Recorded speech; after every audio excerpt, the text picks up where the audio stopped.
Hey, happy Wednesday. You can see me today. I don't have you stuck down in the little cup down here. I just left Costco. I had some money left on my FSA, my flexible spending account thing, and it goes away at the end of the year. And I had quite a bit in there. And I bought Glinda the Good Witch a neck massager, and I bought a whole bunch of Band-Aids, but even after that, I still had $350 left on my account, and if you don't use it, you lose it at the end of the year. So I couldn't really think of anything else, so I decided to come here to Costco and order some more glasses.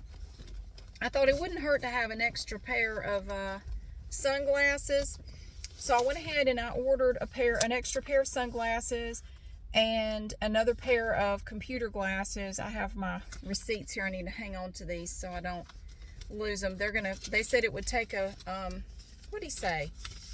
2 weeks or less to get them back. I don't know.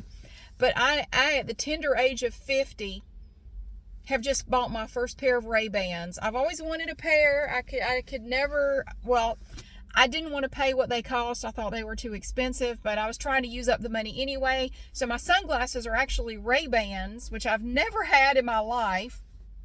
That was exciting. And the other pair is just a cute pair of regular glasses. And while I was here, I decided to go wander around the store.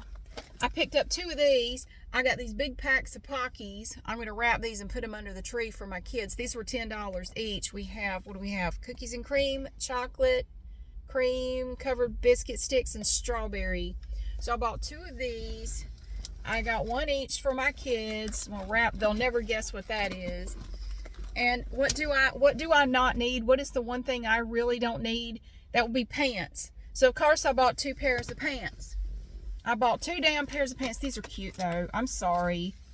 They have these little cross front pants. Look at this pretty color. It's such a neat color. Look at it. It's not really purple, blue, or gray. It's all of them together. These are from Jockey, and they do have pockets. It's just these little yoga pants. They're kind of straight leg. I think these were only $11.99. I got this pair, and I got this really pretty kind of brownish colored pair from Mondetta. I don't think these were on sale. I think these were $14.99. So I got these cute little brown leggings. They're just adorable. Look at these little pants. Yeah, I need them like a hole in the head, but I got them anyway because I liked the colors. I thought the colors were very pretty. So now I've ordered my glasses, so that's all done. And the whole total, I had $347 in my account. The total was $327 something for my 2 pairs of glasses. I don't think that's bad for a pair of Ray-Bans with prescription lenses in them and another pair of prescription glasses. I don't think that's bad at all. So that leaves me with about $20 in my FSA. I don't know what I'm going to do with it, but I'll spend it on something. I'll go buy some more Band-Aids or something. I don't know. I'll find a way to spend it. Don't worry. I'm not giving that money up. No. But I do need to change the amount that's going in there because it's really not necessary. Come on, Miss Hat. No, you don't want to go this way. I'm not trying to be nice to you. You got to stick up for yourself around here. You won't ever get anywhere if you don't. Watch it. All right, we're going to turn left up here. Boy, it's been a day. I've already been to an exercise class this morning. I took my son to school because he wanted me to. Is it blurry? No, I think my glasses are my glasses are extremely dirty. These are my car glasses. Like I never clean these sunglasses so that, no, it's starting to be like a travel hazard. I really need to clean these glasses. So I'm going to see if I can go to Ashboro now that I've finished up here. That actually didn't take too long. I wasn't in there too terribly long, and they were very busy, but they were moving people right on along. Let me see if I can clean you. Is that any better? No, not really. Well, I can't see shit because my glasses are so dirty. Do I have any glasses cleaner stuff in here? I don't know if I do. I wipe them with a napkin from Wendy's. Does that count? I don't know that counts. But anyway, I'm going to Ashboro because that's much better actually. Good going, napkin from Wendy's. I'm going to Ashboro because I want to see if I can organize nail polish. Actually, speaking of nail polish, I just got my new nail polish last night. I ordered some from, what is it called? Moon Cat. It has something to do with moons and cats. I think it's Moon Cat. I ordered 4 new colors of nail polish from them. This is Mer Kitten. Isn't it pretty? It's a fun little pink. I gotta go. Yeah, this light doesn't stay green for long and you'll get run over if you don't go. You can't hesitate. You got to be ready to roll. Now, I need to get on 40. If I want to go to Ashboro, I got to get on 40. Lena, let's see. Where do I need to get on 40? I don't know. East. Do I want east or west? I don't know. I think I want east. I want to go eastbound and down, rolling up and trucking. We're going to do what they say can't be done. You remember that song? You probably don't. If you're under 40, you probably don't. I am definitely not under 40. I was feeling it every bit this morning in that exercise class. God, I'm not used to having to exert myself that much at 9 o'clock in the morning. I've gotten out of the habit. See, before I started this job, I used to go to that class every Wednesday morning, but, you know, I haven't done that now in 7 months, so unless I just happen to have an odd Wednesday off, then when I do, I go, because I love the class so much.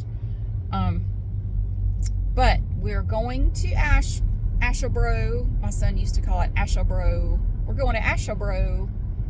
I might organize nail polish. I might not. I'm going shopping for a cooking video I want to do tomorrow. I need a few ingredients for that. You know what we're making? We're making something that sounds wonderful. You don't even have to bake it. It's no bake. Pecan pie balls. We're making balls. We're doing balls. Which one of these do I need to get in, or does it matter? Everybody seems to be drifting over here, so I guess I'll drift over here too. Let's get on 40. Hold on to your butts. Time for the fun to begin. There's a lot of wrecks right here because people lose their damn minds right here. All right, come on, you little Civic. You can do it. You can do it. Proud parent of a scholar, your bumper sticker says, but you're too stupid to merge. Come on. We're getting old back here. Thank you. God. I reached a very important milestone with my story yesterday. I wanted to tell somebody. I want to celebrate a little bit. I celebrated by going home and having a bowl of cereal. I reached a very important milestone. Come on, you got to merge again, proud parent of a scholar. Come on. Are you not aware that you're about to run out of lane? Hang on a minute. I'm concerned about this proud parent of a scholar. Oh, they're not merging. They're going. Oh, never mind. They're exiting up yonder. What was I saying? Yeah. Oh, important milestone. Yes, I absolutely reached an important milestone. I don't need that exit, do I? Shit, do I? Is that 220? Well, it doesn't say it is. Or do I just keep going? I think I just keep going. That takes you to all the colleges. I don't want to go out there. I'm not headed that way. I'm headed towards, I think I just keep going. Why are you slowing down, proud parent of a scholar? You're making me nervous. What are you doing? Oh, she's tiny. She's a tiny lady. Hey, there she goes. She's going off that way. She's gone. She took that exit. I guess she had to slow down to prepare to bend that way a little bit.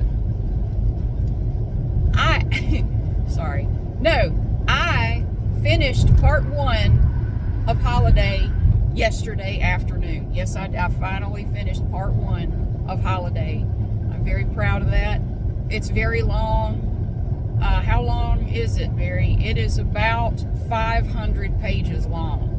That's 8.5 by 11, single-spaced, typed, about 5. Well, I don't know if it's 500, maybe 400. I'm not exactly sure of the page count because I have part of it in one document and part of it in another.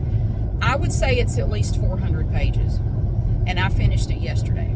Now that is the end. There's a thing that happens that chops it in half right at the end of part 1. It's a bit of a twist, and as I'm going along, it ended basically, that part ended kind of like I thought it would. It wasn't exactly the way I thought it was going to go, but it was pretty close. But there's a twist. There's a definite twist at the end of this that a lot of people are not going to expect. And I mean, I'm going along right, and I'm going, no, they're going to, Mary, they're going to know. No, they're not. They're not going to know. How could they know? No, I know people won't know because of the number of people who watched The Sixth Sense and didn't know what was going on until, how did you not know he was dead? Sorry if it's a spoiler for you. That movie came out, 2,000 years ago? I watched that. I didn't watch it when it first came out, and I kept hearing people go, oh my God, that movie is amazing. You will not believe the twist. You will not. I'm not going to tell you what it is. And I didn't know.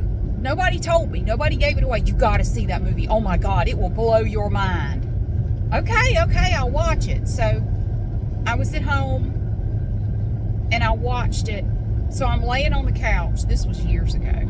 I'm laying on the couch, and so the opening part of the movie, and I don't remember exactly how it went, but I remember. So I think there's like the opening bunch of stuff that happens, and then he's in the restaurant, and I just said, no. And I just sat up on my elbow and I said, nuh-uh. That man died. He's dead. Look, she's not interacting with him at all. Nobody interacts with him. If you watch every scene, nobody interacts with him except the kid. And how does he have all this time to hang out with this little kid all of a sudden? Yeah, he's dead. This kid sees dead people. This kid is talking to him, but he's dead. How do you not know that?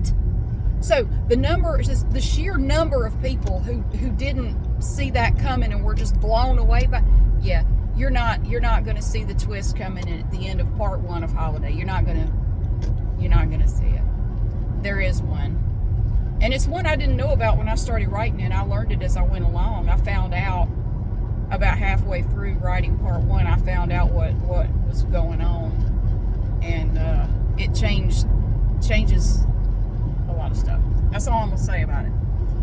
But there is one at the end. Now, I'm going to have to give a bit of a warning. Now, I'm going to finish writing this thing before I put it out there for anybody to read. And I will read it like I did River Road. I think it's going to end up being about as long as River Road was. How long was River Road anyway? What was it? 700 pages? I don't know. I got it at home. I should know, but I don't.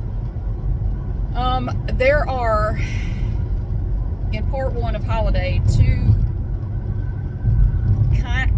one in particular, kind of graphic depictions of people unaliving themselves.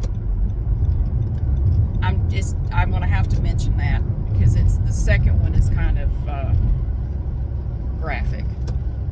So I'm going to have to mention that. And I know some people don't want to read that. And if you don't want to read it, I totally understand. The first one's not quite so bad. The second one is worse. It's 2 different people, obviously. But yeah. Look at me. I'm on 220. Headed to Asheboro. So when I was working on this story, I wanted to, this story takes a definite turn. Part 2 takes you somewhere else entirely. It's not going to be like part 1. It's very, very different. I'm not entirely sure how it's going to go. The very end of part 1 actually ends with a letter from Aiden to you, the reader. He addresses you directly. It's very short. It's just a short little thing that he wanted you to know. So it ends with that. Look at that big old front end loader. You can't see what I'm looking at. And you still can't see it. It's over yonder. Come on up here. Let them see you. Big old front end loader. Look at that. Wow. Oh, it's blurry. Look how blurry it is. There we go. So, I decided to do a little bit of research on near-death experiences. And I really got into watching people's, there are a lot of videos on YouTube of NDEs, near-death experiences, and people talking about their their experiences. And it's fascinating. I really got into it. I was just going to watch a few. I ended up watching a ton of them, and they're just so interesting. And they're all kind of different. And, but there were some common themes in a lot of these stories. People talked about love. I think the main thing people mentioned was the overwhelming feeling of unconditional love. But it is just amazing. You just get, you are just washed in this sense of complete love that is just unlike anything you've ever felt. A lot of them said that. There is just this love there. And it wasn't scary. And a lot of them too, is really interesting. A lot of them, when they died, like say they were in a car crash or something, and they could look down and see their body, a lot of them didn't recognize it as them. A lot of them would look at the body and say something like, God, that person's messed up. Wow, who is that? And they didn't recognize it as their body. It was really interesting how they could look at themselves and not realize it was them. The ones that I paid the most attention to were the ones who were not under the influence of anything. People like they were in a car wreck. They're just driving along, and they get hit and they died for a little bit. Because you could always say, well, they were under the influence of drugs or whatever. But no, a lot of these people were not. There was one where a lady was riding a bicycle in a roundabout and got hit by an SUV and ended up on the hood of the SUV, and the woman who was driving was on the phone and didn't even realize she had hit anybody. Didn't even see, like, how do you not see a woman sprawled across your damn hood? But she stayed up there for like a mile before the woman realized what had happened.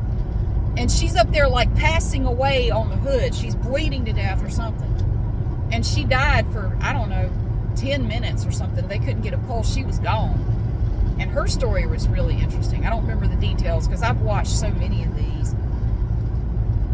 The one that was there was this one, it was almost like a one-off.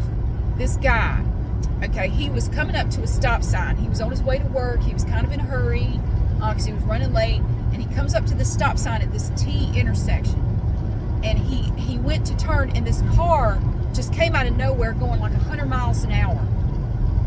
And he said, I have to find it for you. I can't describe it. It's just the craziest story. And he said he can't even adequately describe it. Like, I cannot put into words what this was like. So this car just came out of nowhere, and he said it got so close. You know how if you've ever been in a wreck, you have perfect memory of all those seconds leading up to it. I've been in a wreck, and you remember very vividly everything in those few seconds. I still do from a wreck I was in 13 years ago. He said, I could see the face. I could see the look on the face of the driver of the car, and it was absolute horror on his face. But there was a field across the way, and he said there was this wheel. He said it was like a water wheel, but it was turned sideways. And he said at first I could not tell how big it was, but the closer it got, it was about the size of a city. It was this massive wheel. And I got caught up in the wheel. And there's something in mythology or something that talks about this. I got caught up in the wheel, and there were paddles on the wheel, and every paddle that hit me, and he said it was like physically painful, every paddle that hit me showed me another version of my life and another version, and I would, like, it was like seeing an entire lifetime every time one of these paddles hit me. And it wanted me to choose. It wanted me to choose one of these alternate lives. Like, it wanted me to pick one, but I didn't have time. Like, as soon as I would see one, it would go on to another one and another one. And finally he said, I think it just chose for me, and everything went black. And the next thing I knew, I was back in my car approaching the stop sign. I had not reached it yet, and I got up to the stop sign, and there was nobody there. The wreck didn't happen. The wheel was gone. I was totally fine. And I just drove on to work without incident. That was the trip. I think that was the trippiest one. And I'm not fully describing it. I will have to find a link to it. There are a couple of videos on different channels where he tells the story about that wheel. It is just the wildest thing. He wasn't high, he wasn't drunk, it wasn't like drugs or anything. He said he was just trying to get to work. That was crazy. That is so interesting. But yeah, he just saw different versions of his life. It was like, it was my life, but it was me in different circumstances. And it's like it wanted me to pick one to go with, but I didn't have time to choose. Like, how do I know what to pick? It changes before I can pick anything. Weird. It's so weird. But I noticed some common themes in a lot of the, not every near-death experience, but a lot of them had kind of common themes. The overwhelming love, I think, was the number one thing that I heard most, was that when there is just this sense of unbelievable love. And another thing a lot of them said was that we are all connected. Every human being on this planet, we are all connected. We all come from the same source. And a lot of them use the term the source, and that was something that they learned in their near-death experience. There is a source out there somewhere in the universe, and that is where we all come from. And when we die, we go back there. But there are other planes of existence you can go to other than just here. But we are ultimately all connected. We're all the same. We all come from the same place. We all go back to the same place. And there were people who, after they had their near-death experience, they came back and they never looked at people the same again. Like, I used to judge people. I used to be racist, or, I hated people that were this religion or that. Or no, we're all the same. Don't be so quick to hate people, because we are all connected. Every single one of us, even people you can't stand, you're connected to them. And it changed some people's lives. They just came back like changed people. Just totally changed their life from there on. And there were people who were atheists, and they came back and they were maybe not religious, but, like, hey, I was wrong about some stuff. And it did change some people's religious beliefs. Or at least, challenge their religious beliefs. Like, it wasn't at all what I was told it was going to be. It was very different. And you can always say, well, that's the brain firing its last bit, and they're not actually seeing anything. It's hallucinations. Maybe so. And some of them, yeah, I could be like, yeah, I don't know about that, but who's to say? We don't know. It's the kind of thing you're not really going to know until you actually die. You're not going to know. You don't have any way of knowing, but I've always been kind of interested in that kind of stuff. It's just interesting to me, to think of people that I have lost. Where's a big old dump truck? Wow. People I've lost, I just wonder, like, well, they know. They know now. They know something I don't know. I just wonder, what do they know? What is it like? I don't want to die. I'm in no hurry to die. I'm not trying to speed it up, but I am kind of curious to know what happens when we die. What happens? So a lot of them mentioned the unconditional love. A lot of them didn't recognize their own body. They didn't realize they were dead at first. They all said it was kind of an easy transition. And that's what Dolores Cannon said, the one who did the past life regression hypnosis stuff, that it's as easy as scooting from one chair over to another. It's so easy that a lot of people don't realize they've even done it. And it took them a little bit to realize they weren't actually in their body anymore. It's crazy. What else? 360 degree vision. That when you go beyond, you can see all the way around you without moving your head at all. But it's not weird. You feel like you've always been able to do it. Bunches of them said you can do it, but it's not weird. It's not something you have to get used to. You just do it, and it feels like you've been able to do it forever. And a lot of them mentioned a big building, a big beautiful building, like with the big columns and everything. A lot of them said it was like a school. It was like a big school. And some of them had life reviews in that building. Several of them mentioned going there, and it's like watching a movie of your own life, and you usually have somebody there with you, so that you can ask questions, and like you can watch specific things, and you can also see how you your life affected other people. You can feel the feelings of the other people from your life, from your past, and you can experience, good and bad, how you affected other people during your life. And they said it's hard to watch, and some of it is very hard to watch, but you have to watch it. And then they will ask you, what did you learn? What have you learned from your life? And you, well, I learned this, I learned that, and an amazing number of people did not want to come back.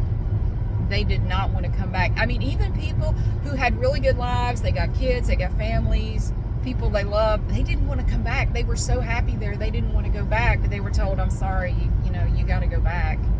You're not done, you got to go back.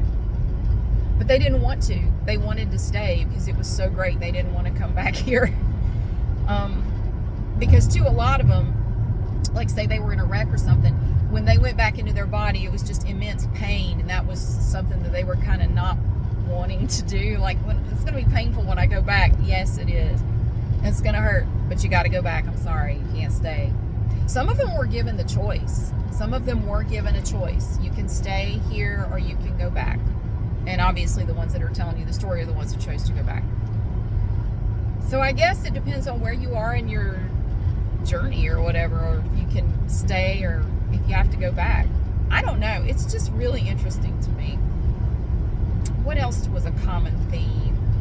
The life review. Not everybody got that. Not everybody saw a bright light in a tunnel. A lot of them didn't see that. A lot of them didn't experience that. And they came away like, wait a minute, I thought I was supposed to see that, but that didn't happen to me. Some of them, when they first kind of left their body, there was a crackling sound. They mentioned a popping or a crackling sound when they left their body. It's like they could feel their spirit coming out of the body. Some of them came out through the top of the head. Some of them came out just like straight up from, like if they were lying down, they just sort of rose straight up and went up to the ceiling, and they could look down, and that's when they would look down at the body and go, who is that? A lot of them didn't recognize the body as being them, like their body. And a lot of them during their time of being dead kind of forgot who they were here, and when they came back, they kind of had to relearn who they were and what their life was about. It's almost like they had some kind of amnesia or something. They felt like they had been gone for years and years, but they were only out for a few minutes. Sorry, I had to plug up my phone. I meant to plug it up before I left Costco, and I forgot. I'm trying to keep it charged up as much as possible, so if I am able to make a video, my phone won't go dead. Yeah, I've watched, I would say, at least a couple hundred of these near-death experience videos. I've just become fascinated with them. I have to say, though, watching all these videos, I mean, I wasn't afraid of death before, but I'm even less worried about it now, if that makes any sense. And you could say, and some people say, well, you shouldn't watch those because that's the devil trying to get you to not worry about death. Well, everybody's going to die. It's not like I can opt out of it. Maybe it is the devil trying to bamboozle me, but I don't know. I think sometimes we give the devil too much credit for things. I'm not trying to get into a whole religious debate about it. But I do find that for a lot of people, anything they don't like, they just attribute it to the devil. And I think that's kind of lazy, quite frankly. It's lazy if you can just blame everything on Satan. Satan's sitting there like, what the hell did I do? I don't have a damn thing to do with that. You blame me for rock and roll. You blame me for, I don't know, all kinds of... Quit putting everything on me. My God, I'm nowhere near as active as you think I am. I'm not trying to get into a whole religious thing here. I don't think it's the devil. I think it's just people, telling their stories, explaining what they believe they experienced when they were, their heart stopped for a while. And I want to hear it. I'm very interested. I mean, I like to learn new things all the time anyway. I love to hear what people, what people's experiences are, because I just find it fascinating. I've never had a near-death experience as far as I know. I've never been through that, so I love to hear other people talk about it. I just find it to be very interesting. What else do they say? Yeah, a lot of them didn't want to come back. A lot of them had a life review. Oh, a lot of them mentioned being in darkness, like when they first, left their body. They found themselves in darkness, but it wasn't scary. They made sure to several people made sure to mention it wasn't scary. It wasn't like, oh my God, I don't know where I am. They said it wasn't scary at all. It was almost like a comforting feeling, like you were wrapped up in a blanket almost. Like it wasn't a scary thing. And you felt that love, even though you didn't know if anybody was there or not. But then eventually they would see a little pinpoint of light, and it would gradually get bigger, and they would walk toward the light, and there would be someone there to welcome them to the next phase of whatever they were going to experience. A lot of them mentioned blacking out and then waking up standing in the middle of a meadow, like a field full of flowers. Oh, I'd say quite a few of them mentioned that meadow, that you wake up in this beautiful field. It's like just a meadow full of flowers. And and a lot of them mentioned too, you will see colors you've never seen in your life, like colors that just don't exist here. You will see amazing things, and colors are so vivid that it's just unlike anything you've ever seen on Earth. And that was one of the reasons some people gave for not wanting to come back. Like, it is just so beautiful here. I don't want to ever leave. But they like, you got to go. I'm sorry. You can't stay. You got to go. And some of them, I would say maybe half, maybe slightly less than half of the stories I've watched mention seeing someone that they knew from their past, someone who had passed away. Not as many as you'd think. I'd say at least half of them didn't mention seeing anybody they knew. There were people there to welcome them, but they didn't recognize these people. They were not like family members or people that had passed away. It was other people they didn't know. So not all of them mentioned seeing somebody they knew. A lot of them didn't. But yeah, there was nobody. I didn't recognize any of those people. I don't know who they were. They were just like my guides or something. And also, damn near every one of them mentioned the fact that during their near-death experience, everything that was communicated was like telepathy. There was no speaking. It was all like telepathy. They communicate to you, and it's almost like, and a lot of them literally mention downloads. It's like they download information into your brain. It's communicated to you some way other than speaking. Just about every one of them mentioned that you don't physically speak. It's like a telepathy. But it's not weird. Again, it's like one of those things that you feel like you've experienced all of your life. There's nothing strange about it. Everything they experienced was just like, oh yeah. Kind of like when you're in a dream and everything, no matter how bizarre it seems when you wake up, when you're in the middle of it, it all makes perfect sense. Oh yeah, I'm eating the bumper of a 57 Chevy. Absolutely, yeah. Oh, do I have a comb? Here, let me pull one out of my arm. Here you go. Sure. So maybe it is kind of like a dreamlike state. And you could say, well, that's just your brain convincing you of stuff. Maybe so. But when I kept noticing all these similarities, these people who don't know each other from all over the world talking about how they came to have their NDE through different experiences, different circumstances. They don't know each other. They'd never talked about it before, but a lot of them had very similar experiences. Those are the stories that I pay attention to the most. But there are those weird one-off ones, like the guy with that wheel. Now that was crazy. You got to hear that one. That one is nuts. That one's crazy. I'm gonna have to see if I can find a video of that one. But I've heard him tell it on a couple of different channels. But yeah, I just became really interested in hearing people's near-death experience stories over the last year or two. And I've just watched a lot of videos about it. Well, I'm almost to the exit to go to the Walmart. And but I just wanted to tell you about that. I want to tell you that I finished part 1 I'm gonna dive into part 2 next week. I'm gonna start working on that. I don't know how long it will take. I have no idea, but I'm typing it as I go. I bought this big stack of legal pads, and I'm writing it longhand because my brain works better that way. I write it longhand. That's like the rough draft. And then when I fill up a legal pad, I type it out. I add it to my Word document. And I'm just doing a little bit, when I can. I can't work. Some days I can't work on it at all, but I try to work on it when I can. That's what I do with most of my lunch hours at work. I just sit and work on that. I'll eat really quick and then I'll work on my story.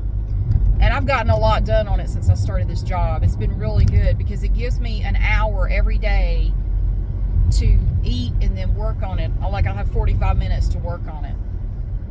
So it's been really good to help me work on this thing. So yeah, that's awesome. But happy Wednesday to you again. Thank you so much for watching. Yeah, I love learning new stuff, and I just became interested in near-death experiences. And I know they make some people uncomfortable. Some people just really don't want to even think about death. They don't want to hear about it. They don't want to think about it. Well, honey, I hate to tell you, but you can ignore it all you want to, but eventually it's going to come for you too, and maybe it would make you feel a little more comfortable to learn a little bit about it. But some people don't want to learn anything. They don't. You get the windshield wipers from them. You try to tell them things that, You get the windshield wipers. I don't want to hear about that. I don't want to know about that. You're just going to be like a damn ostrich. You're going to stick your head in the sand. I don't want to hear about it. Well, that's fine. You can be in denial about it, but honey, death and taxes come for everybody. Everybody gets a visit, from the tax man and the grim reaper. Tax man you have to see every year. Screw him. I hate the tax man. But yeah, eventually you're going to have to face it too. And you're going to lose people in your life, and that's going to be hard to deal with as well. I prefer to kind of educate myself on things so I don't have the fear that comes along with ignorance. That is me. That is how I deal with things. I want to learn as much as possible so I understand it as to the best of my abilities. I don't like to be ignorant about things. I want to know. I want to know what's going on. But some people just prefer to be ignorant. They're willfully ignorant on things. And I don't mean stupid. There's a difference between being ignorant and being stupid. An ignorant person can be educated. You can learn. You do not have to remain ignorant. A stupid person, I don't know what you do with them. You just get away from them or something. But you don't have to be ignorant if you don't want to. But that's up to you. I can't do it for you. But I like to learn about things. And I still watch NDE videos all the time. Some of them are kind of boring, honestly. Like, well, it's kind of a waste of time. But some of them are really interesting, and you never know which it's going to be until you listen to it. So, anyway, thank you so much for being here. Happy Wednesday again. I hope you have a great day, and I'll see you again soon.